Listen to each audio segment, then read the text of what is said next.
Assalamualaikum warahmatullahi wabarakatuh. Bertemu lagi dengan saya Haris Munandar di channel Dosen Berhijrah. Nah, pada video kali ini kita akan membahas tentang jadwal seleksi CPNS dan P3K yang merupakan hasil keluaran atau produk dari Kemenpan RB.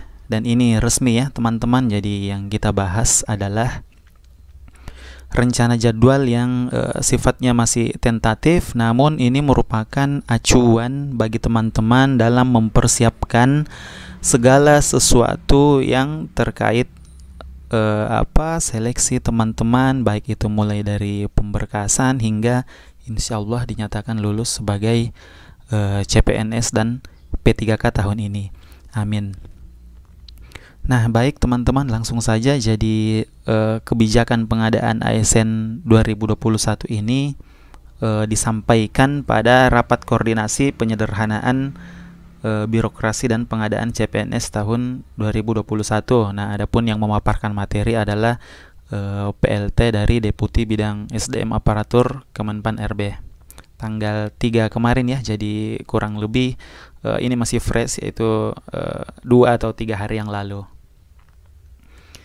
Nah, baik teman-teman, untuk outline-nya di sini ada 5 sebenarnya. Yang pertama, kebijakan pengadaan ASN. Yang kedua, mekanisme pengadaan ASN. Yang ketiga, tim Panselnas.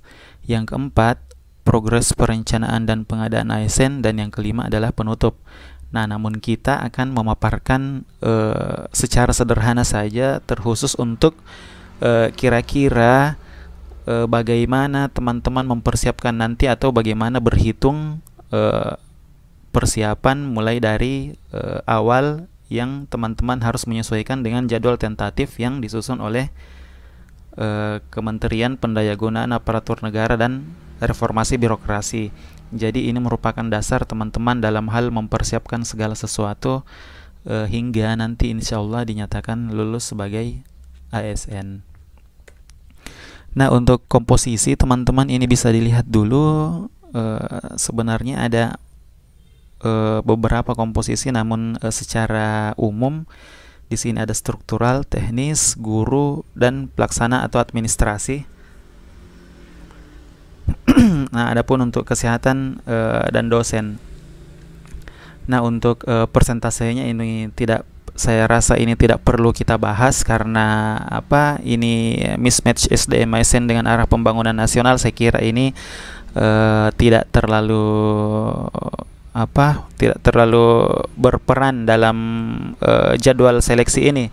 Namun ini merupakan gambaran bagaimana rekrutmen nanti mulai dari ini PNS Indonesia pada tahun 16 Juli 2020 sehingga bisa menjadi gambaran kira-kira bagaimana indeks efektivitas pemerintahan dan jumlah ASN di jangka waktu tertentu. Nah, untuk arah kebijakannya saya kira juga ini teman-teman bisa lihat mulai dari perencanaan, kemudian pengadaan, pengembangan kompetensi, penilaian kinerja dan penghargaan, pengembangan karir sampai ke peningkatan kesejahteraan.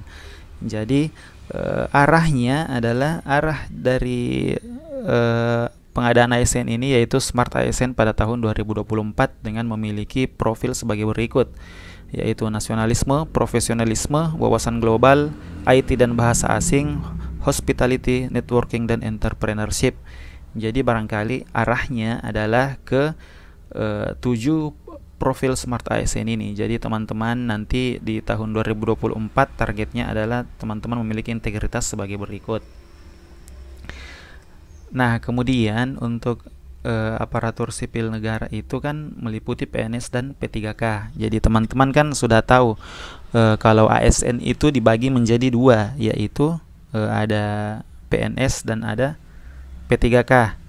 Nah, untuk PNS itu kalau PP yang mengatur itu adalah PP 11 tahun 2017, sedangkan kalau P3K atau pegawai pemerintah dengan perjanjian kerja itu diatur dalam PP 49 tahun 2018, yaitu tentang manajemen P3K.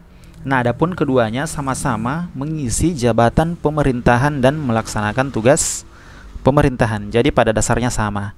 Namun pertanyaannya adalah terus apa yang membedakan antara PNS dan P3K?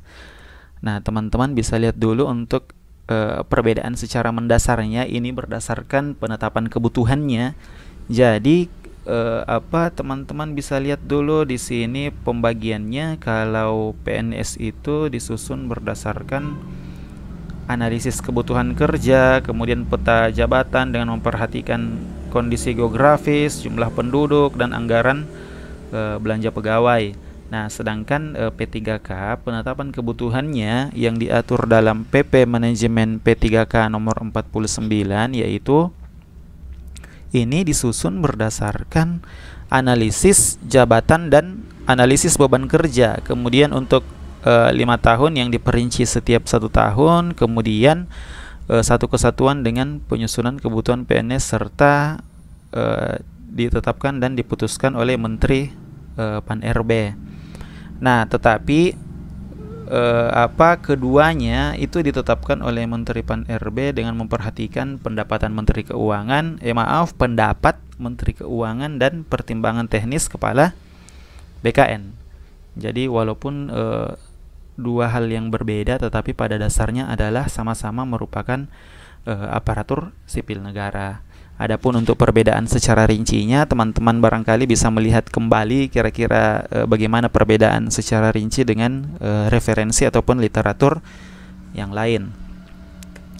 Nah, baik teman-teman, ini untuk analisisnya ya. Jadi kira-kira bagaimana pengadaan ASN itu, mekanismenya mulai dari mana, kemudian sampai di mana.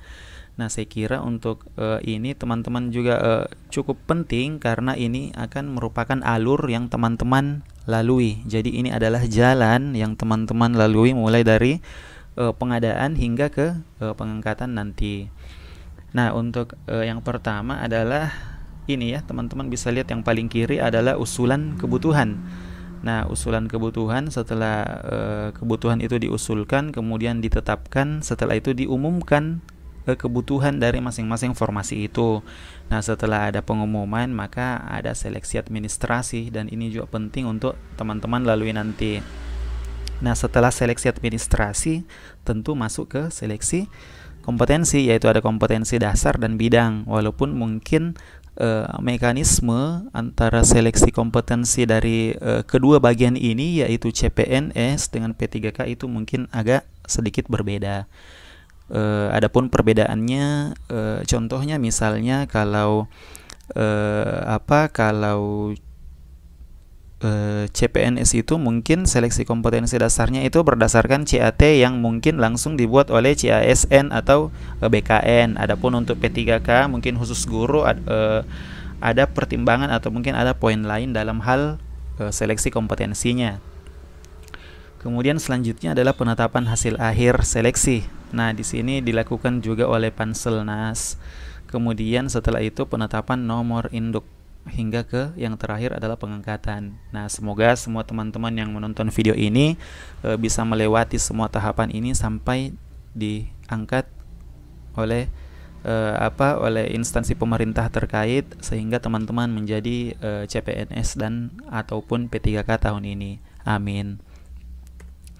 Nah, selanjutnya teman-teman, ini tim Panselnas, saya kira ini bisa dilihat nanti ya, kita skip saja, kita langsung masuk ke ini status pengusulannya. Jadi status pengusulan, kemudian ini diagram merupakan persentase kebutuhan ASN tahun 2021. Ini juga bisa kita skip dulu, kita masuk langsung ke rencana penetapan kebutuhannya. Nah, saya kira ini juga penting.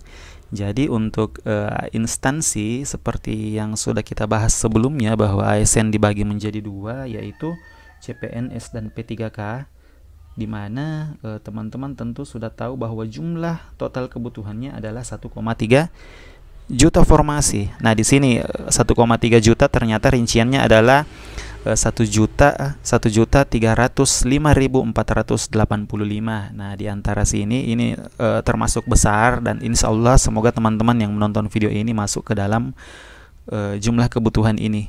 dan mudah-mudahan dinyatakan lulus sampai akhir. Nah, adapun P3K itu selalu terbagi menjadi dua bagian lagi, yaitu P3K guru dan P3K non guru. Nah, jika dilihat formasinya atau jumlah kebutuhannya, ternyata untuk CPNS itu 119.000 sekian, kemudian P3K non guru 70.000. Nah, untuk guru P3K itu yang paling yang paling besar jumlah kebutuhannya dari total 1.305.000 sekian itu. Guru P3K itu mengambil bagian 1.032.714. Jadi paling besar ya untuk formasi guru P3K-nya. Nah, kemudian untuk detailnya teman-teman bisa lihat di sini untuk pembagiannya menjadi sekolah kedinasan, kemudian ada di Pemkab dan Pemkot. Akan tetapi ini merupakan formasi yang teman-teman bisa lihat nanti setelah ditetapkan formasi masing-masing kebutuhan dari pemerintah setempat. Nah, lanjut. Nah, ini intinya. Jadi ini adalah jadwal seleksi CASN tahun ini. Nah, ini merupakan panduan atau peta bagi teman-teman kira-kira bisa berhitung mulai dari mana. Jadi teman-teman ini menjadi dasar sebagai teman-teman dalam hal melakukan persiapan hingga menjalani seleksi itu, dan yang akan berujung pada ditetapkannya teman-teman sebagai ASN tahun ini, insyaallah. Nah, dari ketiga jadwal ini bisa dilihat terbagi menjadi tiga, yaitu sekolah kedinasan, CPNS P3K non guru, dan P3K guru. Nah, secara umum teman-teman bisa lihat bahwa ternyata yang paling detail atau mungkin agak panjang tahapannya adalah P3K guru. Kira-kira kenapa? Nah, teman-teman bisa lihat bahwa ternyata karena P3K khusus guru itu tahapan seleksinya lebih dari satu kali, yaitu 3 kali di sini. Di sini bisa dilihat ada tahap 1, tahap 2, dan tahap 3. Nah, untuk sekolah kedinasan teman-teman bisa lihat di sini. Ini kita skip dulu. Untuk sekolah kedinasan kita masuk ke CPNS dan P3K non guru. Jadi untuk bulan Maret, yaitu saat ini, itu sebenarnya sudah ada penyampaian formasi ke Pemda. Namun hanya sebatas penyampaian, belum ditetapkan formasinya. Kemudian pendaftaran itu kira-kira akan dibuka di bulan, teman-teman bisa lihat di sini yang terarsir ini atau yang berwarna, yaitu bulan Mei sampai Juni itu merupakan pendaftaran. Jadi kurang lebih 2 bulan lagi pendaftaran secara resmi akan dibuka. Nah, teman-teman jika berhitung mundur berarti masih ada 1 bulan lebih teman-teman dalam mempersiapkan sampai masuk ke jadwal pendaftaran itu. Jadi adapun yang perlu dipersiapkan, ya teman-teman tentu harus mempersiapkan itu, terutama validasi NIK, kemudian memvalidasi nomor ijazah, kemudian memastikan data teman-teman semua lengkap, baik itu untuk secara umum ataupun memastikan data kita ada di Dapodik jika teman-teman merupakan pelamar formasi P3K guru. Nah, proses pendaftaran ini sifatnya tentatif mulai dari Mei sampai Juni. Kemudian untuk seleksi CPNS dan P3K non guru itu kurang lebih di sini ada 4 bulan range waktunya. Yang ini dilakukan dengan chat BKN, yaitu mulai dari Juli, Agustus, September hingga Oktober. Kemudian nanti di bulan November itu akan ada pengumuman kelulusan. Nah, di sini adalah yang paling ditunggu-tunggu. Bulan November pengumuman kelulusan dari teman-teman. Kemudian Desember dan Januari itu pemberkasan dan penetapan NIP. Nah, insya Allah semoga semua teman-teman sampai bisa menjalani seleksi ini sampai di bulan Desember 2021 dan Januari 2022. Artinya teman-teman jika menjalani itu semua, artinya teman-teman tentu dinyatakan lulus.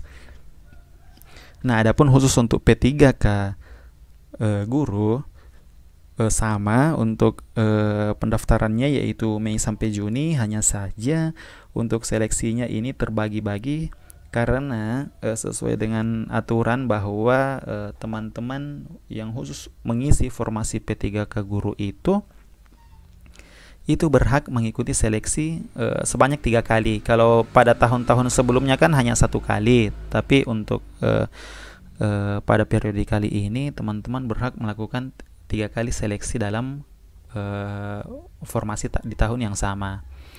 Nah, di sini misalnya seleksi tahap 1 itu ada di bulan Agustus. Kemudian ditetapkan bisa saja pengumuman pemberkasan dan penetapan NIP itu bisa saja juga di bulan Agustus ataupun September. Nah, apa yang membedakan? Teman-teman bisa lihat bahwa untuk CPNS dan P3K itu pada poin ketiga seleksinya itu keterangannya dilakukan oleh CET BKN. Sedangkan untuk P3K khusus guru seleksi dilakukan dengan CET UNBK. Jadi sudah jelas ya kira-kira perbedaan mendasarnya. Kemudian untuk seleksi tahap 2 ini adalah teman-teman yang dinyatakan belum lulus di tahap 1 itu bisa mendaftar di tahap 2. Adapun jadwalnya ini kalau dilihat sepertinya ini di minggu-minggu awal pada bulan Oktober. Kemudian diumumkan pemberkasan dan penetapan NIP juga di bulan Oktober hingga 1 bulan ke depan, yaitu di bulan November. Kemudian tahap 3 juga begitu, yaitu di bulan berikutnya, yaitu di awal bulan Desember, kemudian ditetapkan di akhir bulan Desember hingga Januari. Nah, dari ini teman-teman sudah bisa berhitung sejak awal kira-kira bagaimana persiapannya. Nah, adapun yang penting untuk teman-teman lakukan, walaupun kesannya sederhana, namun dengan adanya jadwal ini artinya teman-teman bisa menyiapkan sekurang-kurangnya 3 hal yang paling sederhana. Apa itu? Nah, yang pertama kita skip yang tadi. Yang pertama adalah memastikan NIK dan NKK tervalidasi dan sinkron dengan data dari Disduk Capil atau Dinas Kependudukan dan Catatan Sipil. Nah, karena kemarin-kemarin itu ada beberapa yang misalnya tidak valid NIK dan NKK-nya, maka disuruh atau diarahkan untuk mengurus di kantor catatan sipil. Kemudian yang kedua adalah bisa dilakukan dengan memverifikasi nomor ijazah di portal PDDikti. Teman-teman juga bisa mencek atau mensinkronkan nomor ijazah yang tertera di ijazah teman-teman dengan yang ada di portal Dikti. Kemudian yang ketiga, memastikan data Anda ada di Dapodik. Ini bagi pelamar formasi P3K guru. Nah, kita kembali dulu pada slide selanjutnya untuk penutupnya. Maka ini sebagai kesimpulan, akhir Maret 2021 itu formasi diserahkan ke masing-masing PPK. Kemudian yang kedua, instansi yang belum melengkapi dokumen agar segera menyelesaikan. Kemudian yang ketiga, Kemenpan RB akan mengeluarkan kebijakan pengadaan ASN.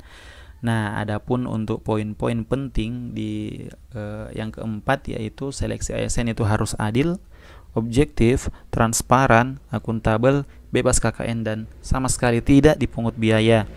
Nah, kemudian ini yang menjadi dasar perbedaan pada seleksi ASN antara CPNS dan CPNS non-guru dengan P3K, yaitu non-guru akan menggunakan sistem CET BKN, sedangkan untuk guru itu menggunakan sistem UNBK dari Kementerian Pendidikan dan Kebudayaan.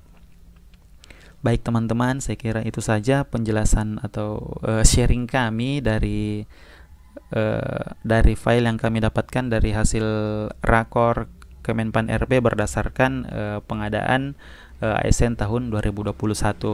Doa kami siapa saja yang menonton video ini mudah-mudahan diberikan kelancaran dan insya Allah diberikan kelulusan hingga menjadi ASN tahun 2021. Sekian dari kami, jika bermanfaat silahkan di-share. Sekian, Assalamualaikum warahmatullahi wabarakatuh.